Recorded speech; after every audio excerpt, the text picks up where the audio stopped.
તળાજાના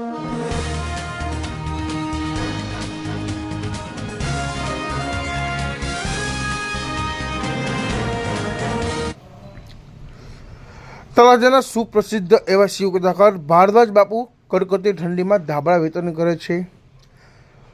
તળાજામાં આશુતોષ અન્ન ક્ષેત્રના સ્થાપક અને શિવકથાકાર ભારદ્વાજ બાપુ તેમજ તેમના પત્ની ભગવતીબેન સાધુ દંપતી દ્વારા ગરીબોને કડકડતી ઠંડીમાં ધાબળાનું વિતરણ રોજ સવારે કરવામાં આવે છે.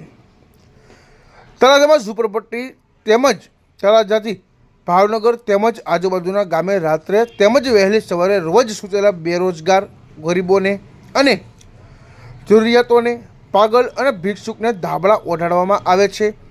દાતાઓનો સહયોગ મળતો રહે છે અને સ્વયંસેવકોએ ભારે જહેમત ઉઠાવી હતી. આશુતોષ અન્ન ક્ષેત્ર છેલ્લા ઘણા વર્ષથી ઝૂંપડપટ્ટીમાં નિયમિત ભોજન પહોંચાડે છે, સાથોસાથ જીવન જરૂરી વસ્તુ પણ આપે છે. ભારદ્વાજ બાપુ કહે છે કે 4 દિવાલો વચ્ચે આપણને પણ ઠંડી ધ્રુજવી દે છે, ત્યારે રસ્તા પર સૂતા ઘર વિહોણા ગરીબોની હાલત શું થતી હશે.